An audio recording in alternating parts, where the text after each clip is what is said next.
Hello, everyone. Welcome to Random Encounter 347 or 347. My name is John O'Logan, and I did something I'm a little ashamed of. I've compromised on my principles, and I have betrayed a core aspect of my being in that I bought an air fryer.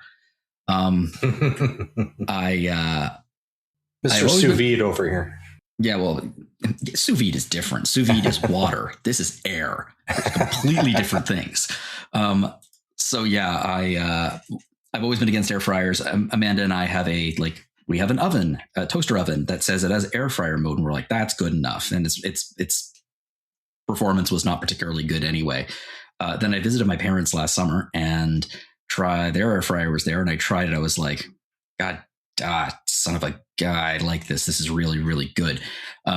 And then randomly an ad came up on YouTube for the Ninja Crispy, which is a little tiny air fryer pod thing that comes with like glass containers that you sit it on top of. And I bought it. Love it. Hate myself. I appreciate that you are flexible and willing to change your mind when presented evidence. I will say that it did a really good job crisping chicken nuggets. It did not do a good job on its baking mode, baking a cookie. It has this really powerful fan in it. So we put the cookie inside and it said, put the cookie on a piece of parchment paper. And we did and turned it on. And then the cookie went for a spin. Like literally it went woo, and like spun around for like a good 30 seconds until the fan settled down. And then we eventually got it and I was like, wow, the skin on this cookie is amazing. It's like super crisp. It's like candy. And then we bit into it and Amanda's like, yeah, and it's completely raw inside. Which, to be honest, she actually doesn't mind. I am not a fan of raw cookie dough, but but in terms of its actual function, which is air frying, I'm impressed. It's great.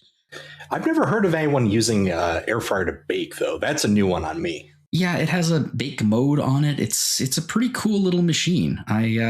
I'm excited to experiment with it a little bit more. In case everyone's curious about the voices that have been popping in there, joining us today are Paul. Hi. And Bob. Howdy. Do either of you have air fryers? No, I don't have the kitchen real estate for it. Yeah, I would not trust myself with it. I made some focaccia bread the other day, which you soak it in oil, don't you? And then we cut it into slices and decided to put bits of it in the toaster with the inevitable result when you expose a naked element to something that's been soaked in oil. So yeah, I'm going to stay away from experimental cookery, I think, for a while. I once lit a cookie on fire. I'm not sure how. I was 19. I was making cookies for the first time. And I just was like, I put them in the oven and I started smelling. I was like, what the hell is that? And I went in and there was just like one flaming circle on the pan. I don't know how it happened. Maybe something fell on the cookie or something before I put it in. But anyway. You had the key ingredient of being 19. That's an amazing ingredient to have whenever something like that happens. It's a great excuse. I hate to be an advocate for these things, but if you lack the kitchen real estate, you might want to look at this thing, the Ninja Crispy. It's really, really small. Ninja's a good brand.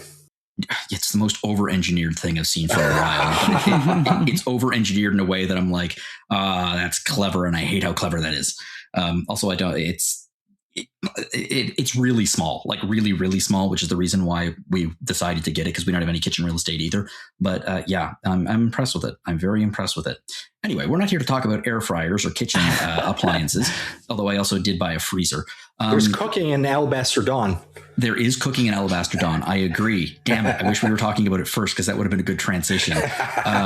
Well, let's see what Supermassive Games is cooking up now. That's pretty good. Yeah. I was going to say it's kind of futuristic, you know. Yeah. They probably have air fryers in the future.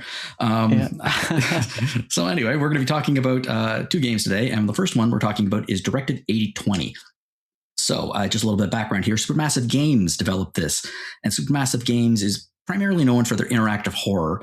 It started with 2015 with Until Dawn, and then a few years later they launched their Dark Pictures Anthology, which is a series of standalone games, but maybe with themes that kind of come together. Maybe a shared universe in some ways, but like characters aren't crossing over or anything like that. And they're really interesting games that I guess the premise is kind of similar to what FMV games were like in the late 90s, which is they drop you into the middle of a horror film. Now, in this case, it's not full motion video. It's actual models and environments, but somewhat similar in the sense that it's an interactive movie, basically an interactive horror movie, and also like a kind of a multiplayer aspect, collaborative narrative play thing going on.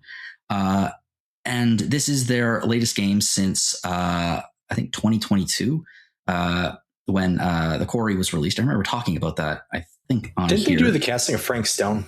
Yes, they did. Yes, they did. Yeah, You're right. Which I reviewed that one, and Yes. that one was mixed. But the Quarry was phenomenal.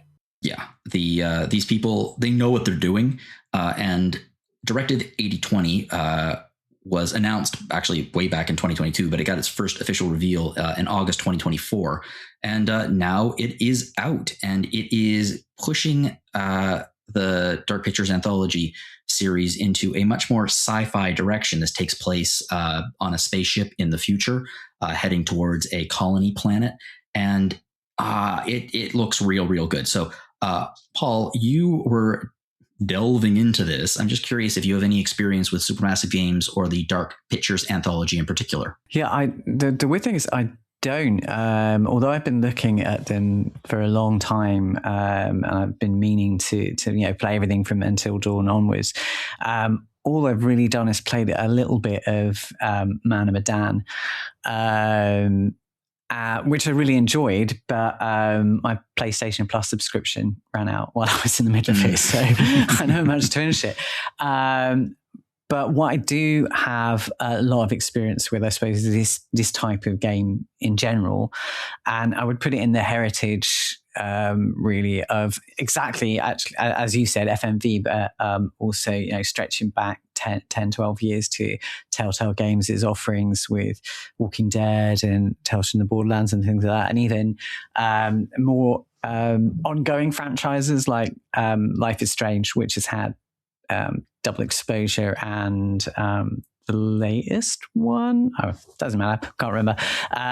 But yeah, it's definitely within that lineage. So I'm very familiar with the format, and it's a type of game that I really enjoy, especially between the kind of gigantic, colossal, epic RPGs that we often take on. I find it's really nice to have something like this that isn't going to demand so much of your life to get to the end of it finally. I like the idea of an immersive horror game being a palate cleanser. I think so, yeah. Incidentally, your opinion of Life is Strange Reunion not mattering is shared by some reviewers. Although some people really enjoyed it. I'm looking forward to getting to that. I've not tried it yet. Yeah. Well, what I love about this is I tend to sit... Okay, I'm going to be bluntly honest right up front. I do not like horror as a genre, and it's not because I'm afraid of being scared. I find horror to be nihilistic and pointless in a way that usually bothers me as a storyteller. Not all horror, obviously, but not all horror. But a lot of it does tend to be very disposable, I find. Just like the characters. The characters are literally disposable. That's fascinating. The point. That's the point in many cases. But I also really love sci-fi horror, because unlike the classic sci-fi horror, I find, unlike disposable, like you care about the characters, it really develops a world, a sense. And looking at this, it really feels like a cross between Alien and The Thing. Yeah, it's definitely going for that. I mean, I would come at from very much the opposite place, in that I'm an absolutely massitive horror fan of... You're a horrorphile? All genre, Same. Yeah, definitely. Of all types of literature, films, and I guess audio every now and again. So really big. And all that would also include the sci-fi horror, of which I think I messaged recently. I don't think there is that many great examples of, unfortunately. It's definitely not within film and TV anyway, except perhaps for the ones that you've just quoted there, which are really clearly very strong influences on Directive 8020, Alien, The Thing. And I think the director himself has mentioned things like Event Horizon and Life and things like that as well. But The Thing and Alien are clearly where they were getting their design cues from when they took this on. Aliens, pretty much the whole series, like at least up to 3. Yeah, but what I'm really liking about this, it has a real it looks like a very clean future. The ship is very clean. Actually, why don't you tell us a little bit about the plot real quick? Yeah, I'm going to try and carefully make sure I don't go too far into it. I could think of a good cutoff point for it, because like so many of these things, a key part of the enjoyment here is the twists and turns along the way and the surprises that they've got baked in for you. But the basics of the plot is that you have this group of astronauts, and they wake up on this spaceship at the very start of the game, and it's in typical alien fashion. They're all emerging out of cryosleep. They've been on a voyage of 4 years from the planet Earth. Something horrific is happening on the planet Earth. You kind of don't know what it is, but something very, very bad, meaning that life on Earth is at immediate peril, which has caused them to go on this mission. How topical. Yeah. Yeah, just a few years away. But, light years across the galaxy to a planet called Tau CTF, I think. And yeah, they all have their disparate roles to play, and they're going to go on this mission. It's kind of like a scouting mission for another ship that's following on behind them. They're the Cassiopeia. This one coming behind them is called the Andromeda. So there's a lot of kind of Greek mythology going on as well. So they're referencing that. And it does feel almost like I don't think they reference this directly, but it feels like that kind of Odyssey, you know what I mean? The sense of trying to find a new home, I suppose, like Odysseus is finding a home in that particular harrowing journey. They wake up and immediately something goes wrong. We actually start the game with the two people who've actually stayed awake for this journey, and something bad again has happened. Something has caused them to have to break the protocols of things that they were planning to do. I won't go too much into what happens, but it doesn't work out brilliantly for them, and you instantly segue straight into the rest of the crew and their unfortunately abrupt awakening. I don't want to really say. I don't know if I want to say too much more than that. That sounds great. That's enough to get me interested. Yeah, me too. When I was watching some of the, obviously the trailer and some footage from some previews, because as of now the embargo is not up yet. So I know what some people think, but I don't know what most people think. But the general opinion about this thus far has been pretty positive. Like these folks really know what they're doing. So the chances are that this game would be bad were relatively slim. The worst I think that most people would expect is that it was mediocre, but from the sounds of it, it isn't mediocre. No, I've really, I've been very impressed with it. I've really enjoyed my time with it. I suppose I can elaborate a bit more on the plot line, because it's really obvious from the trailers and everything I'm saying that there are going to be things on board the ship with them, something on board the ship with them. Something pretty unpleasant. And we're going to be going into that typical thing territory, which I remember they have mentioned as well, where you're not entirely sure who's who. Is the person you're speaking to really themselves? Yeah, lots of body horror, lots of grotesque things going on. Yeah, I've seen some of the footage. It looks like very, very body horror focused. I mean, there are some other body horror focused sci-fi more than that. The Fly, a lot of Cronenberg stuff. That's some pretty good sci-fi horror. Very true. One of the things that I found the most compelling about The Thing was that sense of paranoia between everyone. You don't know if someone is who they say they are.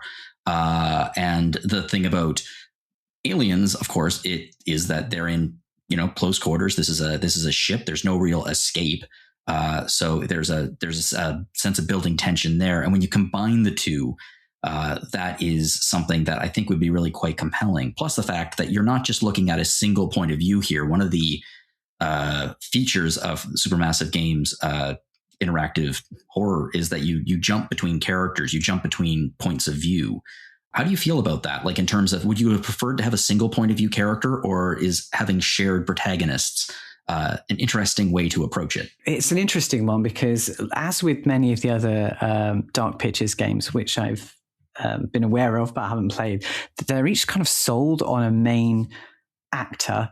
In this case, it's Lashana Lynch playing the character of Brianna Young. But exactly as you say, you don't spend much more time with than you do with the rest of the crew, which initially surprised me, but I very quickly grew to appreciate it because you're jumping between each one, but you spend enough time with each character that you get to know them, and they have their own distinct personalities. You're going to forge their personalities a little bit because the choices that you've mentioned previously throughout the game, you get to kind of direct them down certain paths. You don't have to always pick the same response, but if you do, that each character has certain qualities that when you go into the menu screen, you can see are they confident? Are they kind? This sort of thing. And depending on what you answer, you push them further down that pathway. And that, if you push them far enough, you unlock something called a destiny for them. And that each character has two potential destinies they can have. And that directly influences the outcome of the entire game.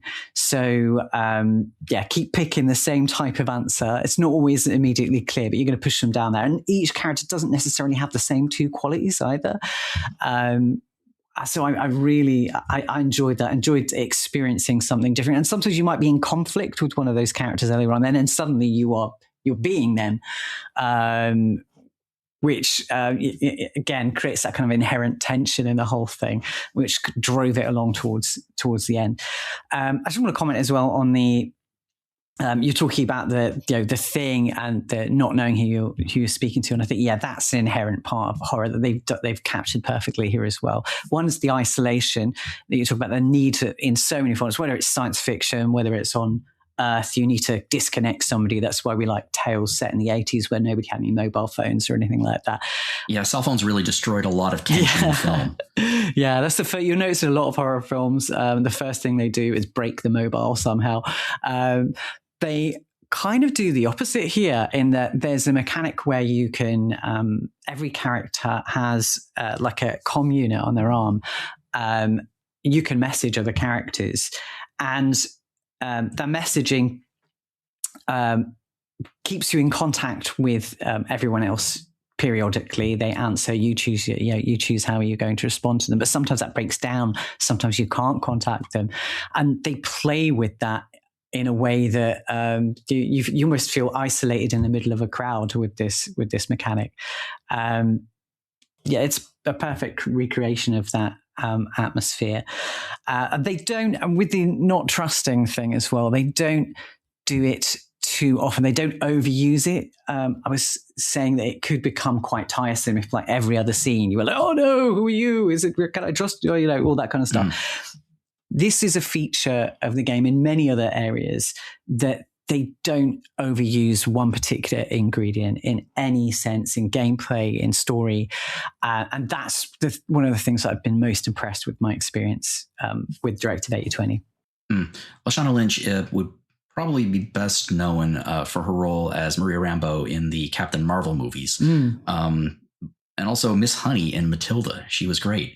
I really like Matilda. It's a good musical.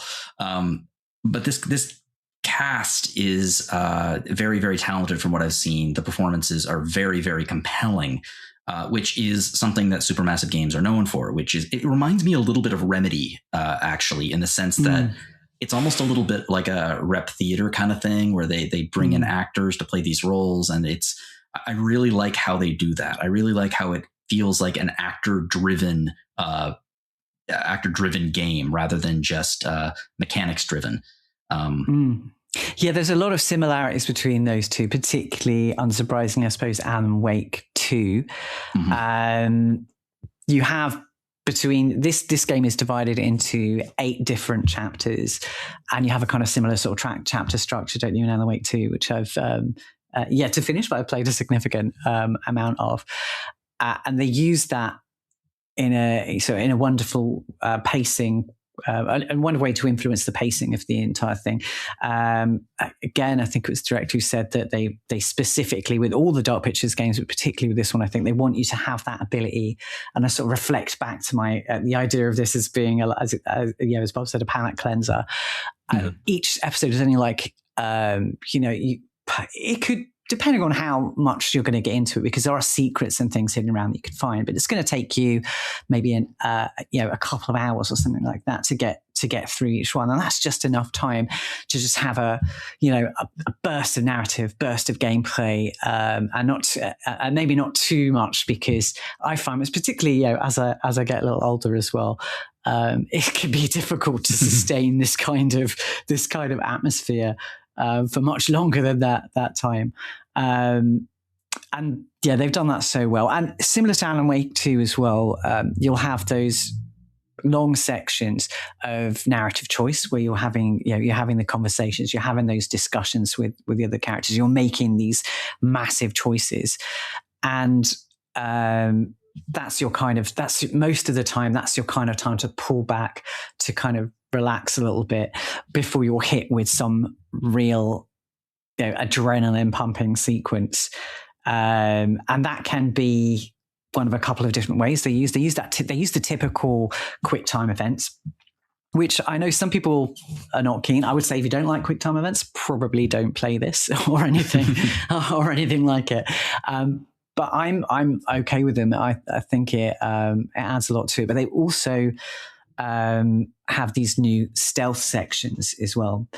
I'm aware from the previous games had something similar, and they had a mechanic where you called Don't Breathe, I think, correct me if I'm wrong, where you just held onto a button to stay still, hold onto a button to try and avoid detection. This game doesn't have anything like that.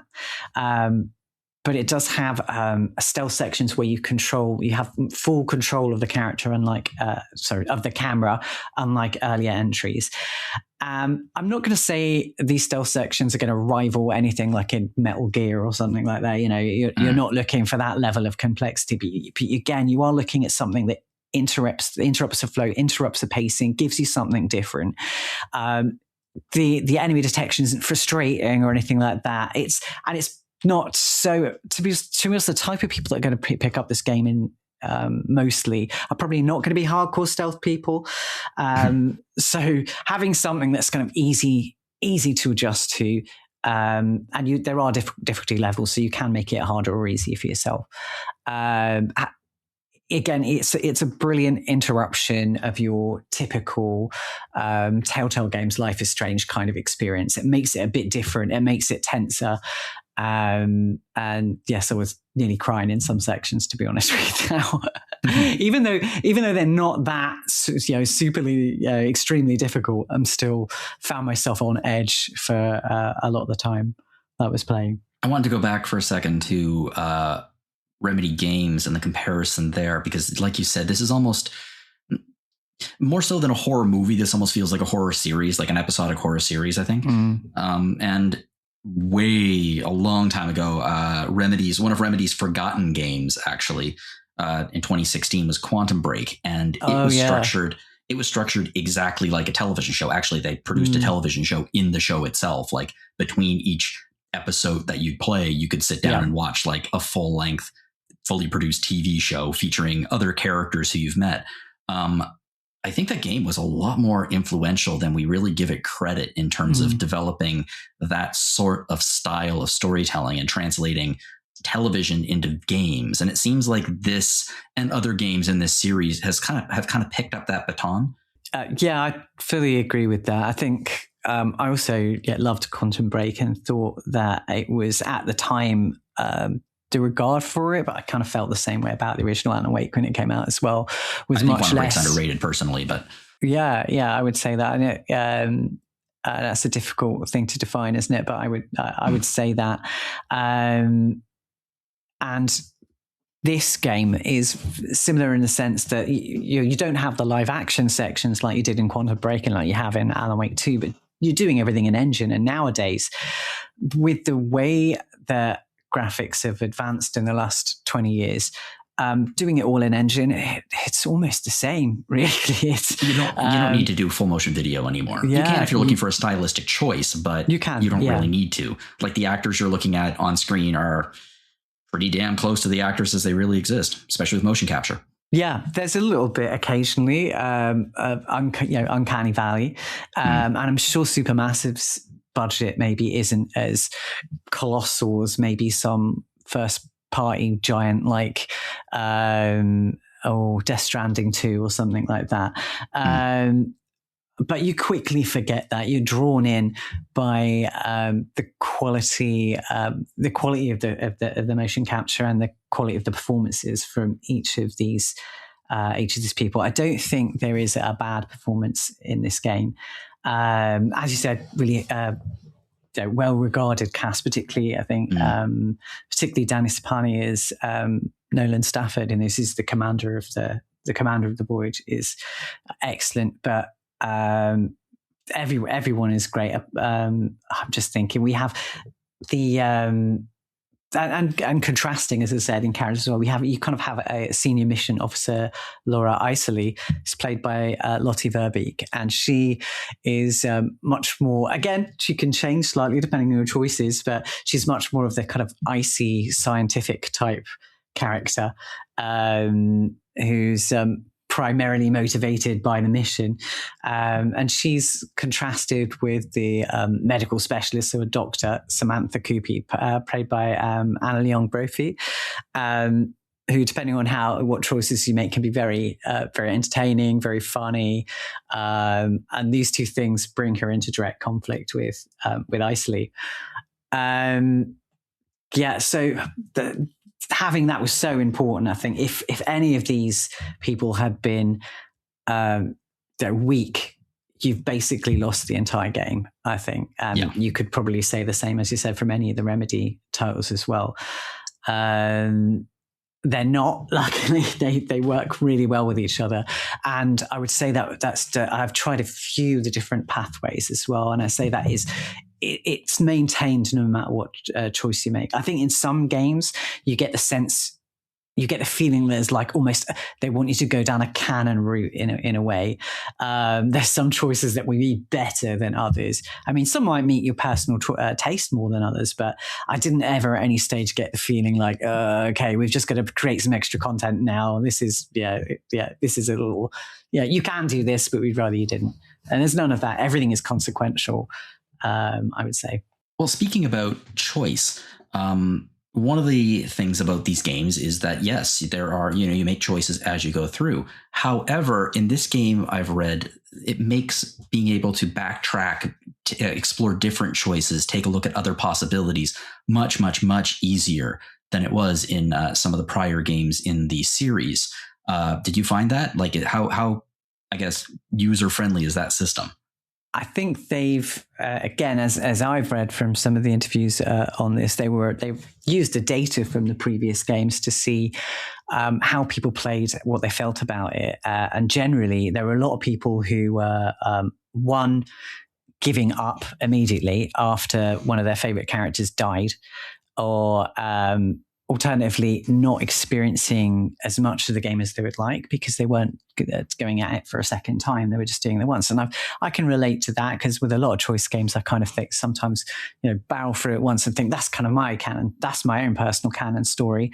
I don't want to see this. But with this new system, they've introduced a turning point system.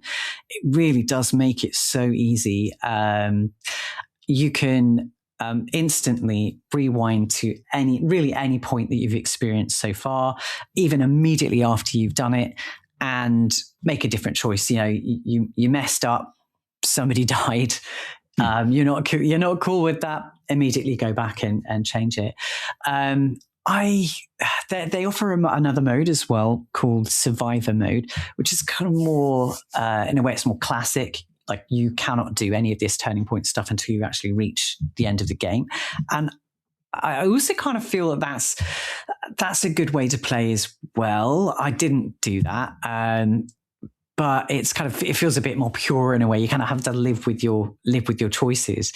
And there was an element of, as I'm going through, of like, immediately hammering into the menu like 2 seconds after something happens, which with the survivor mode, maybe there'd be less of that. But in general, I think it's probably the best way to play, and it's giving you so much choice and opportunity to see all the different bits of content that within the game. And as I said, the different pathways are substantially different. There are sections you are going to be herded into.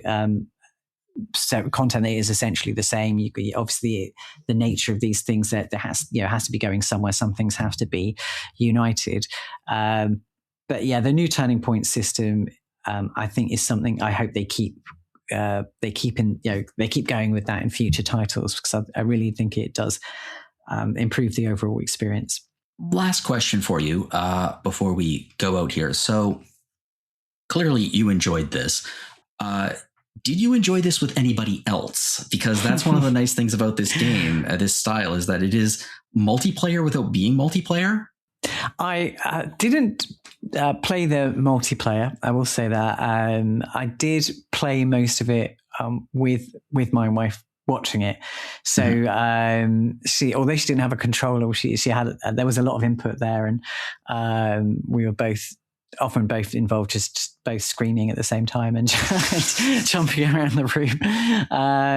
But I can see how it, even though that's the case, I can see how it would work, because there's kind of like little, almost like bullet timey moments where it slows down, and you can see that's the point where it would swap to another player.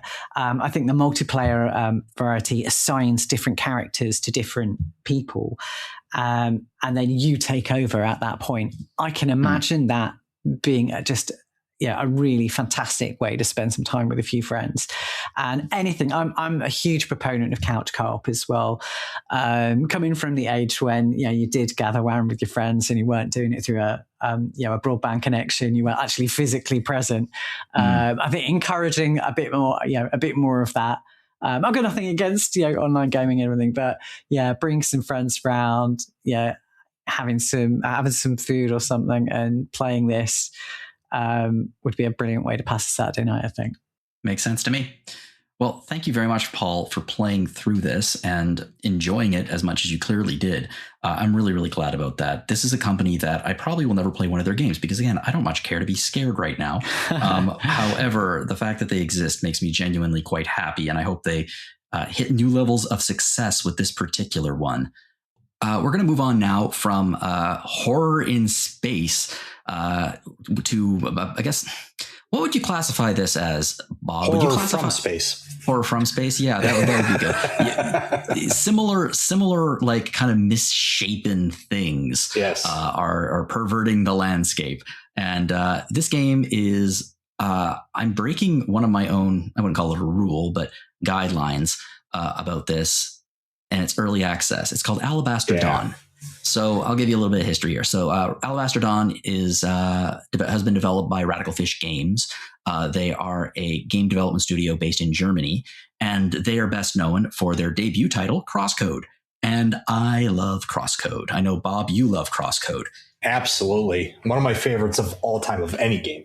Oh, it's so good. It's so good. CrossCode is it's an interesting story that I'm not going to get into here, but it's like, it's an MMO without there being an MMO. Like, you're playing in an MMO, but the game isn't an MMO. It's brilliant. It's great. And this is a game that underwent an extensive player feedback system with early access for 3 years. They worked on it and developed it and kept releasing new content. And I never went through that. First time I ended up playing was on my Switch. Performance was not great, but I still enjoyed the hell out of the game.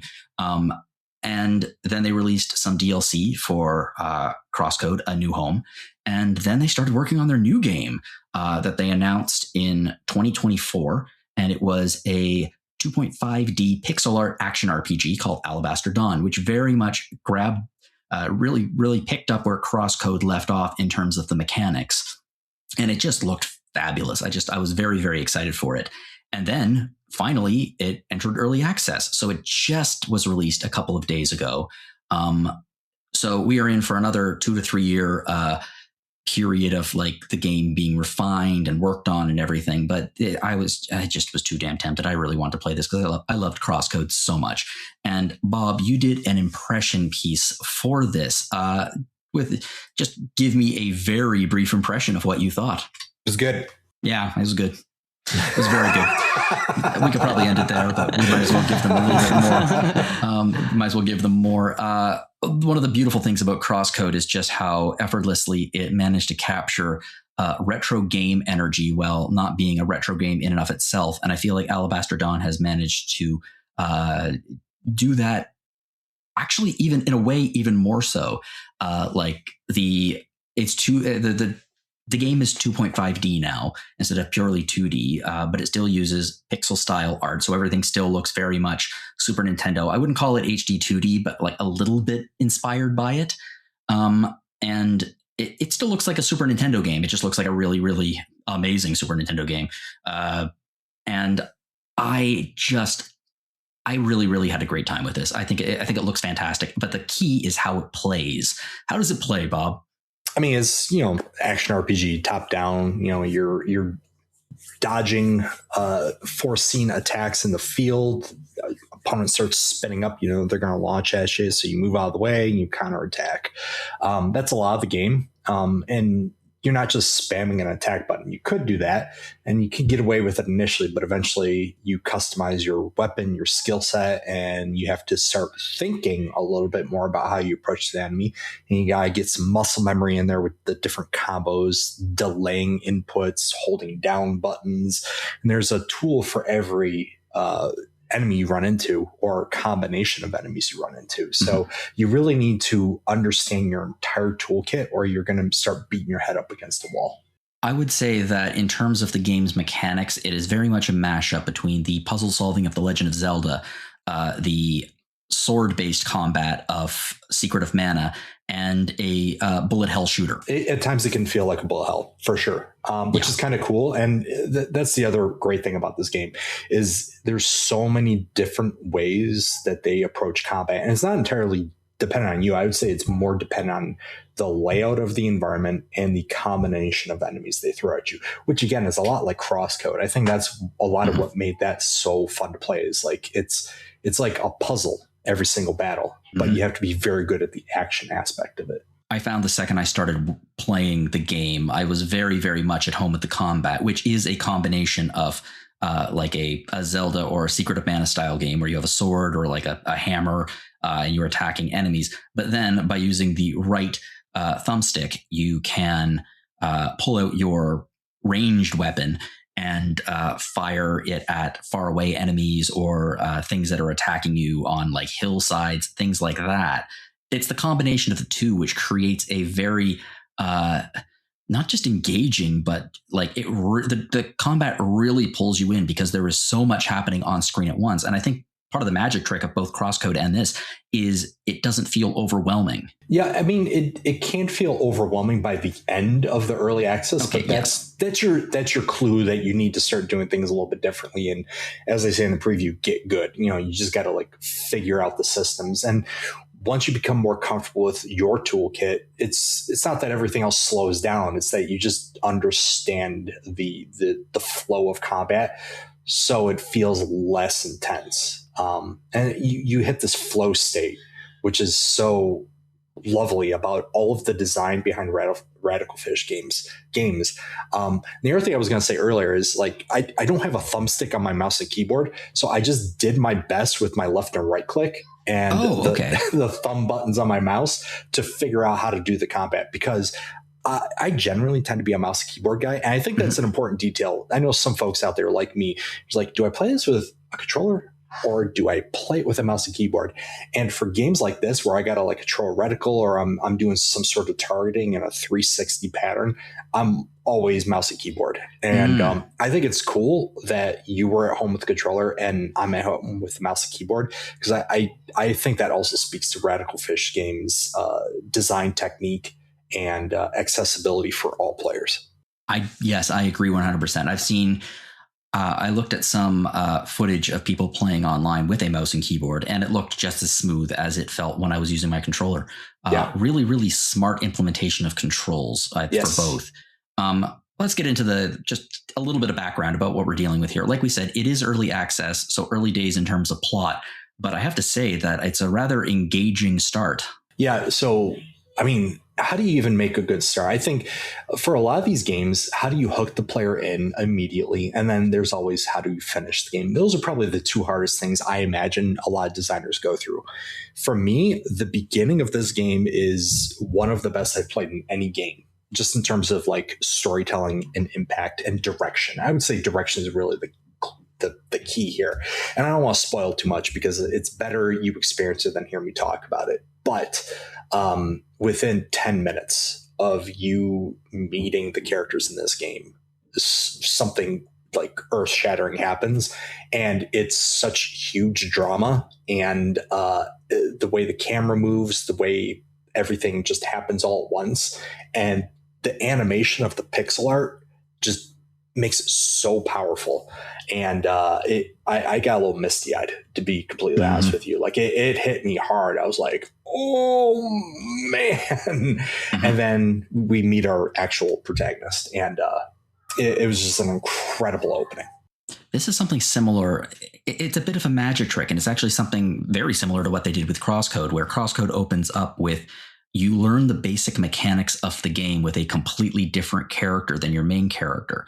So in CrossCode, you have a character. She is fighting her way through an environment, trying to get to her brother.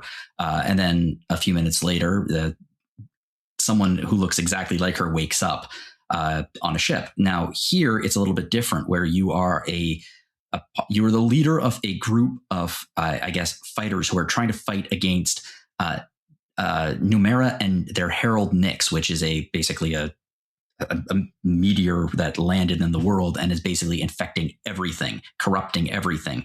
And you have been given the mantle, like the weapons of the gods, the 12 chosen, to beat them. And I'm going to just spoil it because it's in the first 3 minutes of the game. You lose horribly.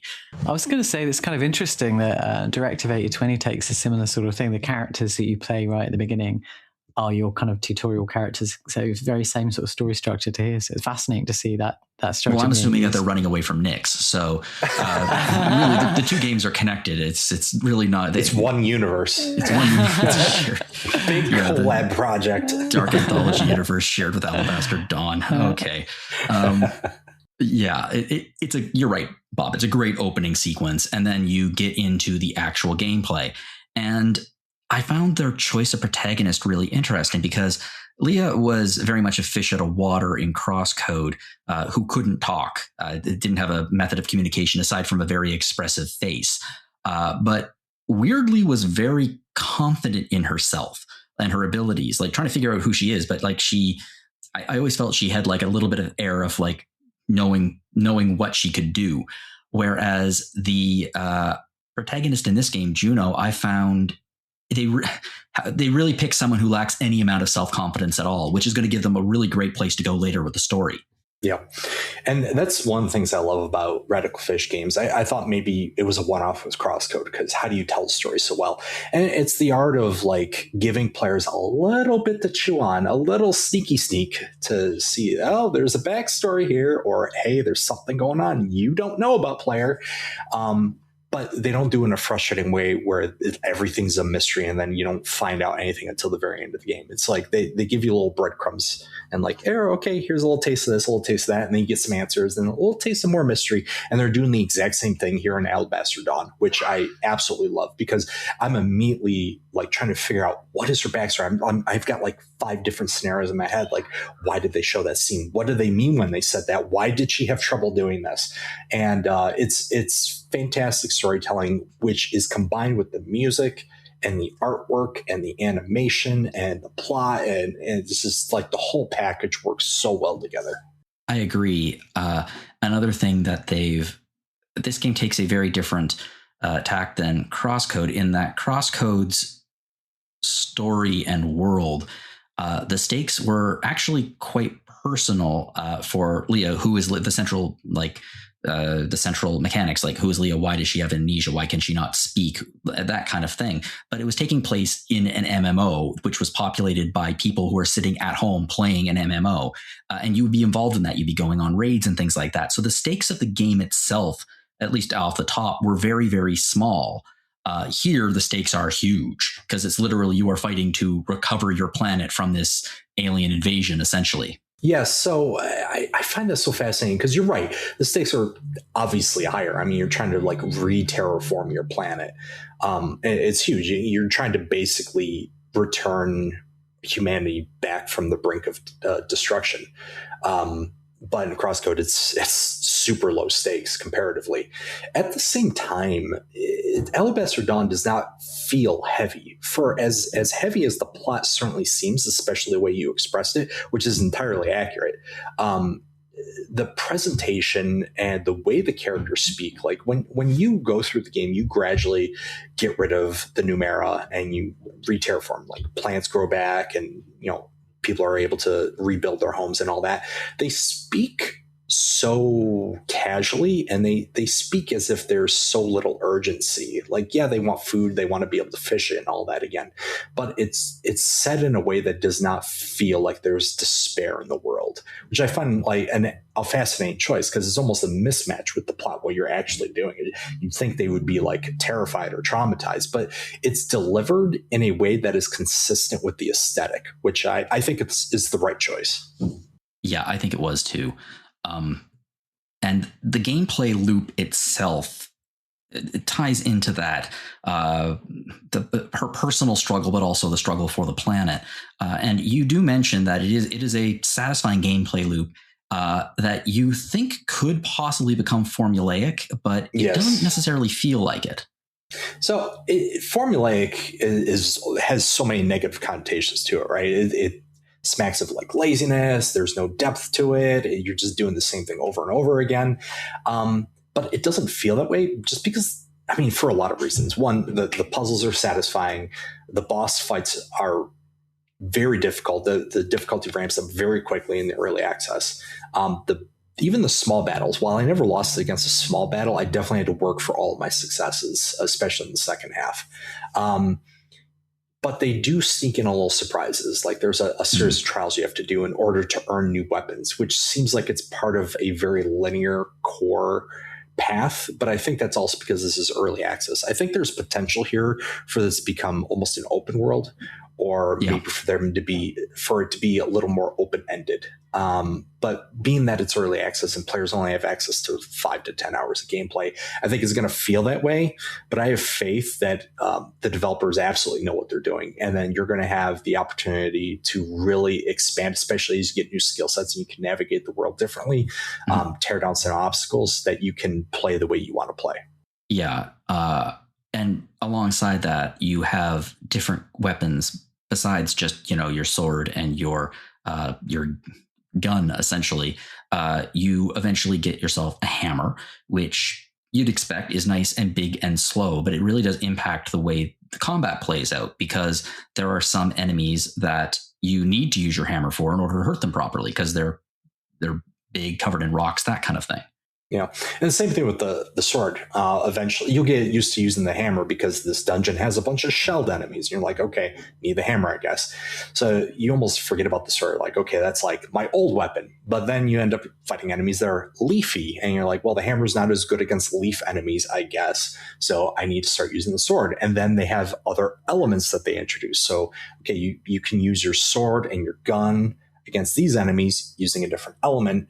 And sometimes the weapons have unique combat styles. So, okay, the enemy might not be weak to this style of weapon, but your weapon combinations, the way your player navigates the battlefield will be altered. So is this something that suits you as a player? The battle might take longer, but it might be where your comfort level is. So there's so much in this very brief period of the game that provides open-endedness and customization that makes it feel like your unique journey because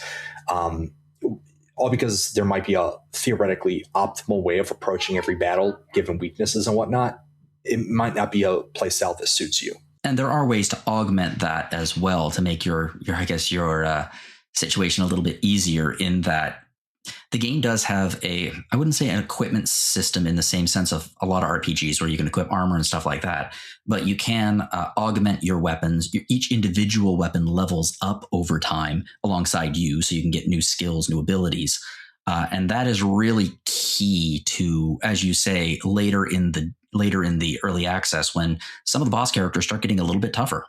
Yes, and you really also need to explore cooking and how you're gonna like decide what to cook, which is very much like a classic JRPG kind of thing. I always go back to Star Ocean and Tales of Symphonia with their cooking systems and how important those are in those games. This feels very similar, all because one food might give you more health, it might not give you the offense or the defense you need. So you really need to understand the stat system. You need to understand what your opportunities are for cooking. You need to make sure that you're harvesting some things along the way, just slicing some berries or heading a tree, get some fruit that way. And then leveling up your cooking. So I don't know if it'll eventually feel grindy. In the beginning, it's very accessible and it's easy to level up, easy to get the resources you need. But there might be a fun aspect to exploration there where, you get access to a rare kind of ingredient. And the gameplay isn't just about the combat. It's also about exploring the world, finding the good stuff, using your toolkit to navigate the environment in ways that are not immediately obvious. So yes, it's a lot of it ostensibly is a combat-driven experience, but there's so much more going on under the hood that spiders out very quickly. Yeah, I also feel like in future updates, and certainly in the final version of the game, that the level progression might be a little bit slower, because I had actually managed to unlock, I had all of my weapons maxed out in terms of what they could do by the end of this. And I'm like, that would be very irritating for, I guess, a player if there's like 20 more hours to go and they're still gaining experience points for their weapons. So I suspect that either way more abilities are going to be available for each one of the weapons, or they're going to scale back that level of progression so it fits a longer version of the game. Yeah, I think there's definitely going to be way more to every weapon. If you just look at the screen, I don't know what resolution you're playing on, but like that small hub is like literally a small circle, and there's so much gray on the rest of the screen. I'm like, this is early access, and this is still theoretically like 2 years out from full release. So I have no doubt in my mind that there's going to be so much more complexity, probably not to the extent of like Path of Exile, but there's going to be a lot more going on, because I ran into the same thing. I had skill points beyond what was provided to me in the game. Yeah, well, Path of Exile is a very good example of that, because Path of Exile infamously is insane in terms of its character progression. I'll tell you something about this game that I am very, very, I'm impressed by a lot about this game, but something that made me go, ooh, was there's a frigging roguelike in here. At the very end of the content that's in this game, you meet a character named Soma, and you sit down to talk with them, and then you end up going into their dreams, and they can't remember their past. So the central idea is you need to be able to go into their dreams, fight enemies just as you would in the real world, and go deeper and deeper and deeper. And as you go in, you unlock various abilities, buffs, things like that. It's basically a roguelike, like somewhat like, I guess Hades, not as obviously a slightly similar genre, but not quite that level. But the fact it's even there speaks to me that they are like, okay, that's a really cool addition that they didn't need to put in, but it's there. And that's actually going to provide a lot of people with a lot of replay value. Even just in this early access. Roguelites are still popular. They tap into that part of our brain that needs progression and needs randomness. So it's just core psychological principles. Pull the slot machine, figure out what's going to happen for this run. You lose, and then just keep building one up. More. Yeah.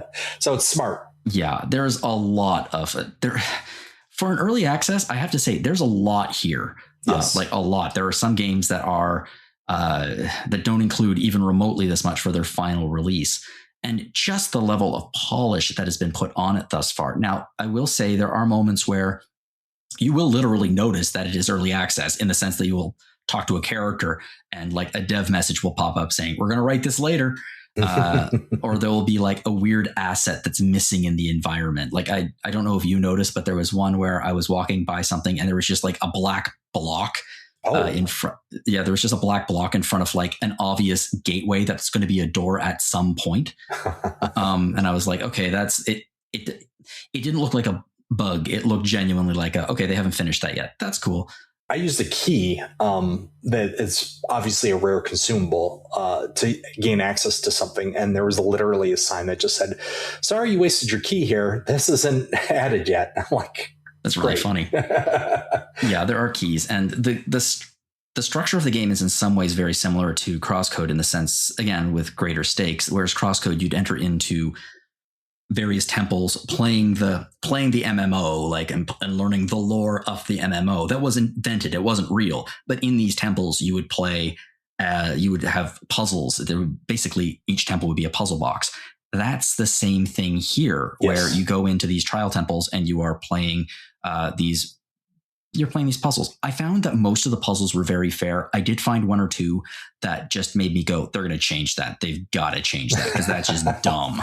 Yeah, I didn't have any frustrating moments, but there were definitely two of the puzzle rooms where I was like, what do I got to do with this floating ball? Like, how do I get it there? And that's a good puzzle. Like, I don't need to immediately know the answer. I think I shouldn't immediately know the answer. I sit back in my chair and I'm staring at this thing. I'm like, how am I going to do this? And after some time of just sitting idle, I'm like, oh, let me try that. And then I knock it around a bit. I'm like, oh, okay. But I did run into some maybe frustrating moments where I didn't think that's how that was supposed to interact with the environment, but I guess it does. So maybe they'll tweak some things there. Maybe there were some things there that could definitely frustrate people. But the other thing I just want to make sure we're highlighting is that this is early access. Some early access feels like a finished product, like almost a 1.0. This is not that. This is like a souped up big demo. I feel like a lot of people are actually fooled by that because you're right. This is not even 1.0. This is early access, but the level of polish they've slapped on this thing is quite impressive for like, I've played early access games where I've been like, okay, yeah, well, this is a starting place. They're going to build from here. But here I'm like, oh, this is not just a starting place. They're going to some of the rough edges are already smoothed off like in an impressive way. So I really am excited to see where they're going to be taking this in the future. Yeah, and that's one of the things I wrote in the preview is it's almost guarantees that the finished product is going to be excellent. Because if you can put this level of polish, this level of animation and crisp game design and that right tension to the difficulty within these first 5 hours, unless you somehow just drop the ball or run out of money or people quit, like it is guaranteed to be a stellar full title. It makes me feel like I want a meta game where the character is aware that they're in an early access. Yeah, I think someone needs to do that. And, it's inevitable. It's a good idea, though. I actually like that. Yeah. They just look off to the left and they're like, "There's nothing there." It's CrossCode DLC. Yeah, pretty much. Paul, have you played CrossCode? No, I haven't, but having heard you all talk about it so many times and it's appeared on so many lists, and I think this conversation, how Bob feels about this early access has pushed it right to the top. I really need to rectify that.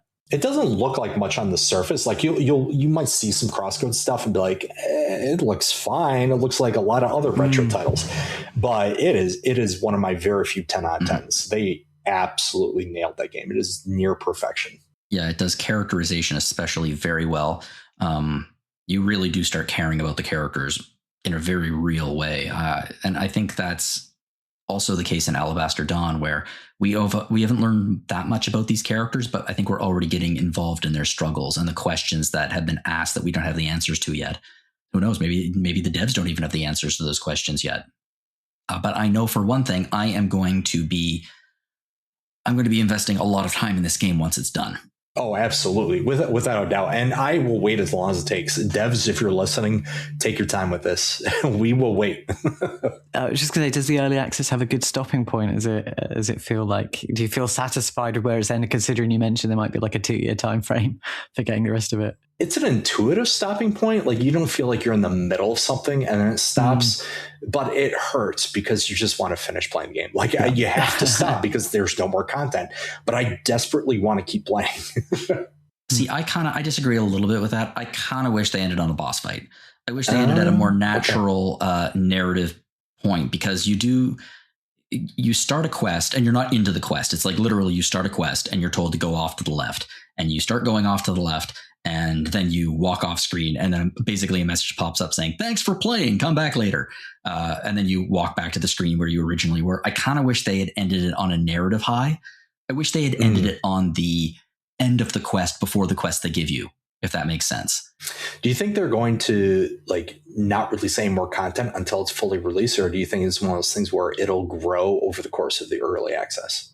It's going to grow. That's what they did with CrossCode, I believe, where people played the game, and that's a really smart move in a lot of cases, because it really does make players invested in what comes next.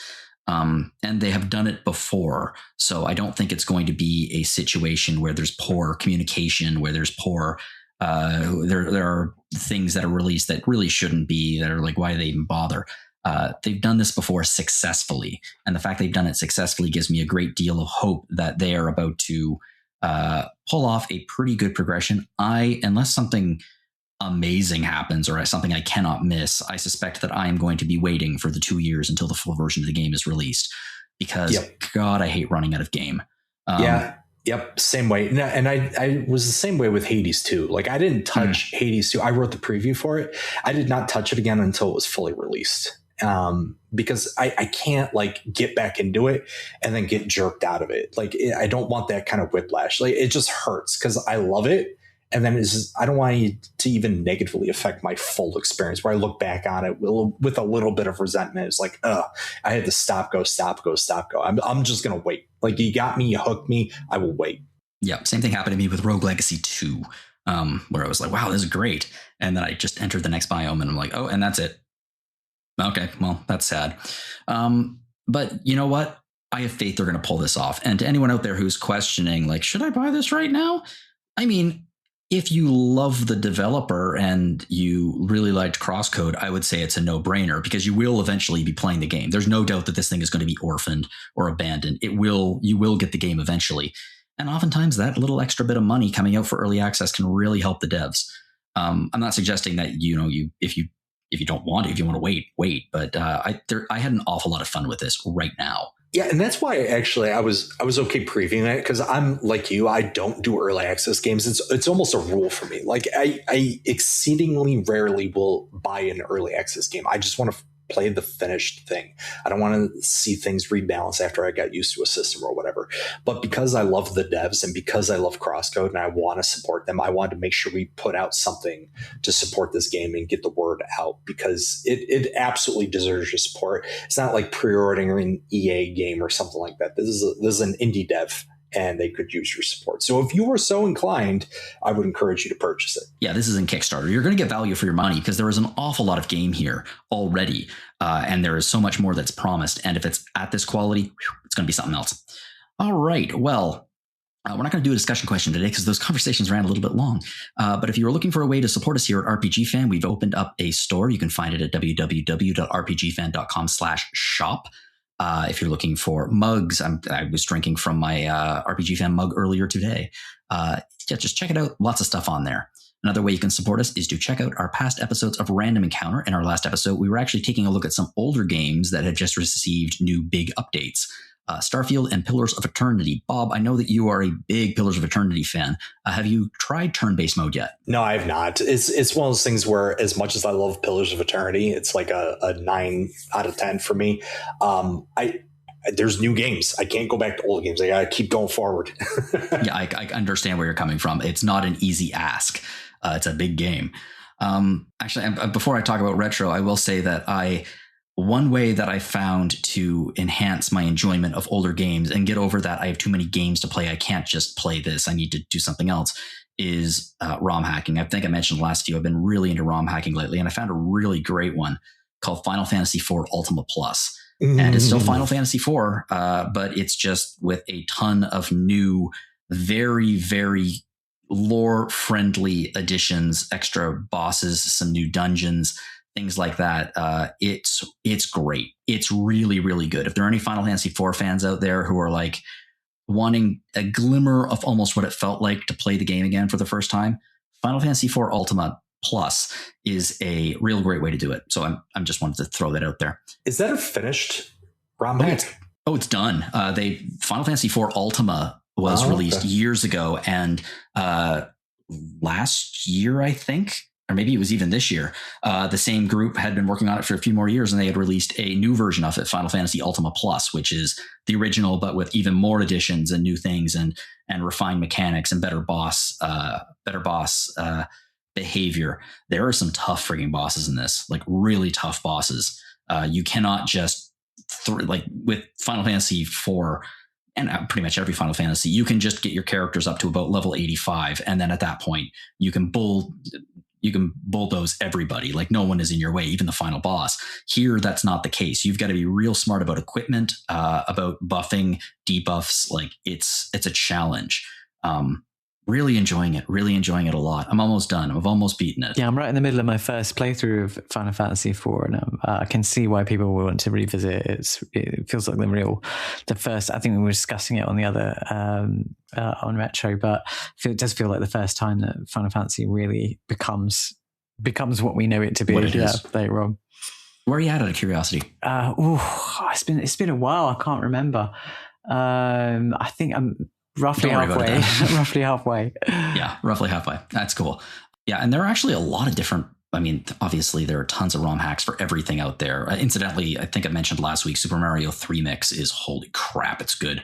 Oh my really? God. It's so good. It's the closest thing I've ever played to an actual Nintendo-made Mario game. It's unbelievably good.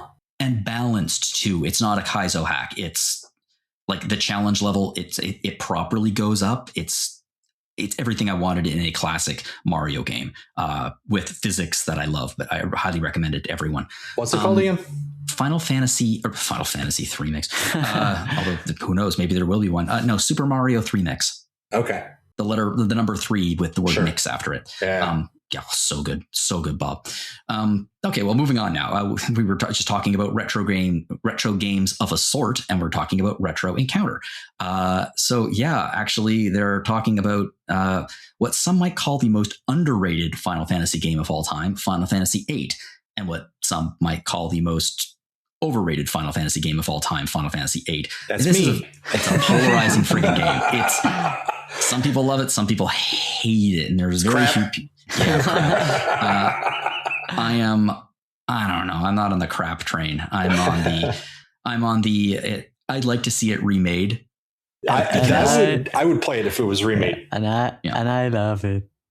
Yeah, I think they, when they're like, oh, we're going to remake Final Fantasy VI and we're going to remake Final Fantasy VII, I'm like, you don't need to remake those games. They're already real good. Don't remake Chrono Trigger. Fix Final Fantasy VIII. Yeah, fix Final Fantasy VIII, yes. Because I think there's such a good game that's there, and it just needs a little bit of encouragement, maybe. I agree. Anyway, we also have Rhythm Encounter. As I've mentioned, our last episode was Music of the Year 2025.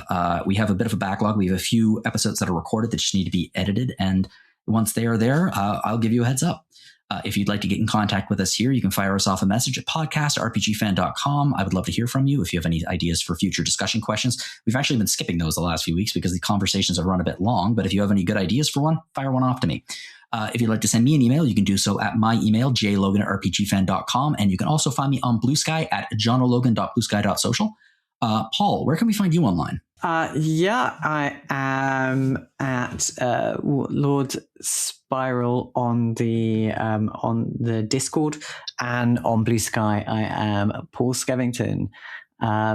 Feel free to contact me at any of those places. Cool. And Bob? Bob at rpgfan.com. Hard to forget that. If you enjoyed this podcast, please help us get the word out there, and you can also rate us on iTunes or your other podcast player of choice.